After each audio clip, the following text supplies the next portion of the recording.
Hello, welcome. Today we're gonna find out what is Korea.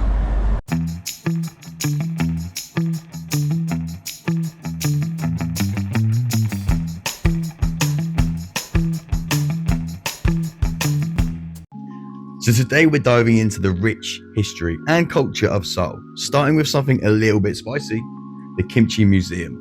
This place is all about Korea's most iconic dish. We learned about the history of the kimchi, the regional varieties, and even the science behind the fermentation. And yes, we did get to try some too. And for rotten cabbage, it's not too bad.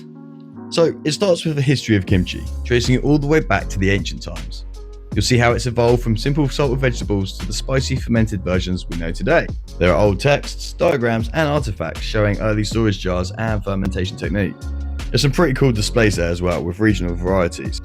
I had no idea there was over 200 types of kimchi. Some with seafood, some with spice, some made specifically for winter. It's not just Napa cabbage and gochugaru. But more than that, there's also interactive exhibits that break down the science of fermentation, like how the bacteria works and what gives kimchi its signature tang.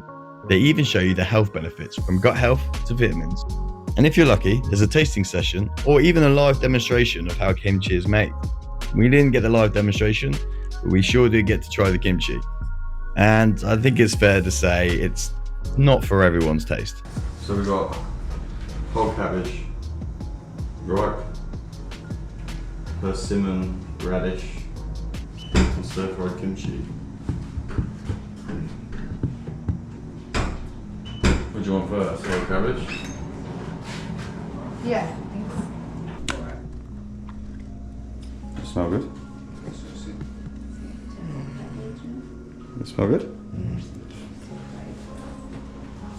I was giving it to you to smell.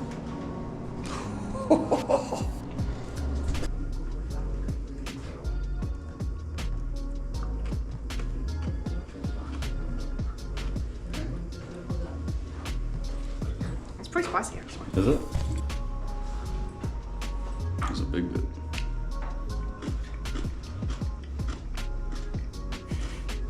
Pretty pokey, isn't it?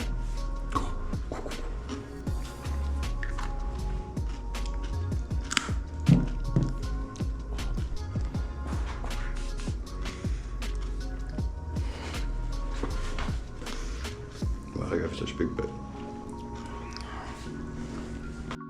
It smells exactly the same. There.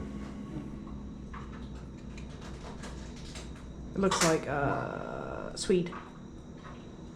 Yes, sweet and sour sweet, sweet and sour sweet. Yeah, Sweet, delicious. Sweet and sour.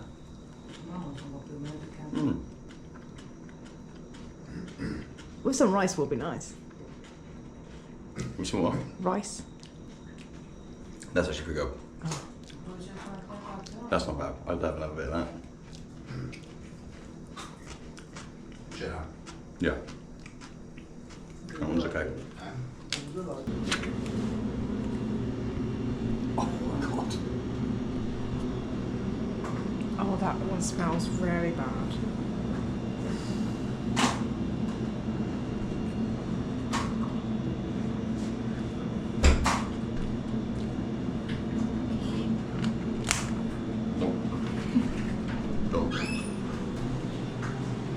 That one's horrible.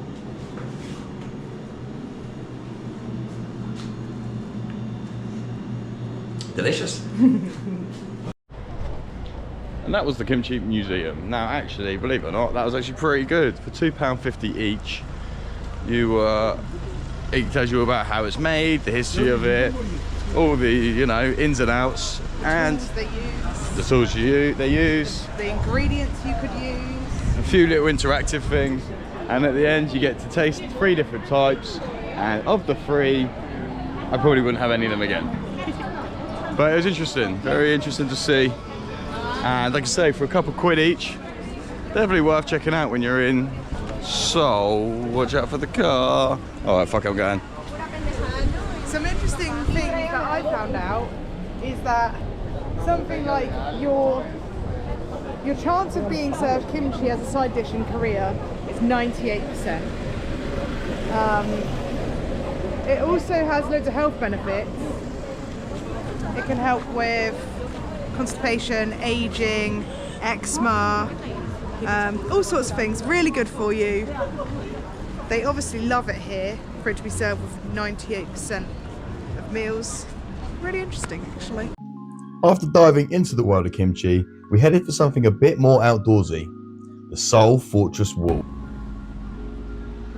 So basically, in the centre of Seoul, you have an old wall. I know it sounds extremely exciting. I think it was built in 1396, so it's an old wall. Big old wall. Big old. But there is so much meaning behind just a few bricks. And this is what it means.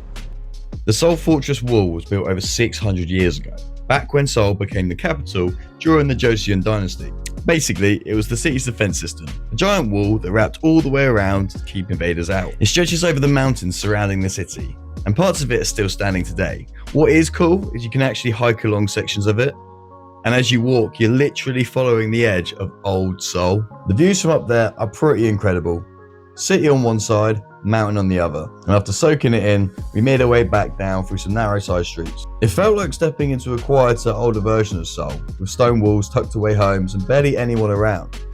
And actually, it kind of felt a little bit European, which was quite a nice touch. It was fun to escape the hustle and bustle of the city, and it was also nice to be in a peaceful contrast to the museums, and a great way to see a different layer of the city, and not just in exhibits, but in actual landscapes. Now, to go down a note or two, the next stop of the day was the War Memorial of Korea, and it's definitely the most powerful. Even walking up to the building, there's a couple of large monuments, one to remember the fallen soldiers, and one with a crack running through it purposely to represent the crack between the north and the south. If you go to the side of the building, you'll find an impressive collection of tanks, aircraft, and even a full-sized warship, all real and open for the public to explore. Once having a walk outside, you head inside. It's quiet and solemn. There's a hall of remembrance dedicated to those who gave their lives, with thousands of names engraved into black stone walls. The Korean War exhibits walk you through every stage of the conflict, from invasion to armistice, using photos, maps, artifacts, and personal stories. You got life-size dioramas, preserved letters, and first-hand accounts that really hit home. You'll also find a section honouring the UN and international forces that helped defend South Korea, with flags and stories from soldiers around the world. But not only does it showcase all the modern wars, it also goes deep into Korea's history, reliving all the conflicts that have happened in the past, all with artifacts and diagrams and reconstructions showing you what really went on.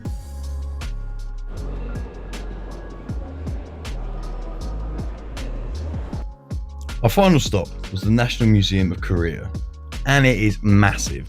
Like, you could spend the whole day here and still not see everything massive. It's divided into different floors and time periods, starting way back with prehistoric Korea. The first floor covers early human history, so things like stone tools, bronze daggers, and ancient pottery, and even burial items that go back thousands of years. Then you move into the Buddhist art section, which is one of the museum's highlights.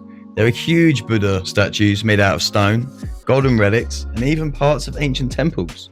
It's peaceful and kind of awe-inspiring. Upstairs from that, you get the Goryeo and Joseon dynasties, which is when a lot of Korea's traditional culture really developed. You'll see old calligraphy, painted scrolls, ceremonial robes, and even royal furniture from actual palaces. You also have a stunning collection of Korean ceramics, especially the green celadon and white porcelain pieces Korea is known for. These were typically used by royals, scholars, and everyday people too. And there's even an international section with arts and artifacts from China, Japan, India, and more, so you can see how Korea's history is connected with the rest of Asia. It's clean, it's quiet, and it's free to enter. And whether you're into art, religion, or ancient history, there is really something here for everyone. So that is the National Museum of Korea. There is so many different artifacts, so many different rooms to look in. It's quite interesting. You got all these donated pieces, you've got artworks, and if you're into all that stuff, it's right up your street, and best of all, it's free. So definitely worth checking out if you like all that stuff. And also it'd be a good thing to do if it's raining.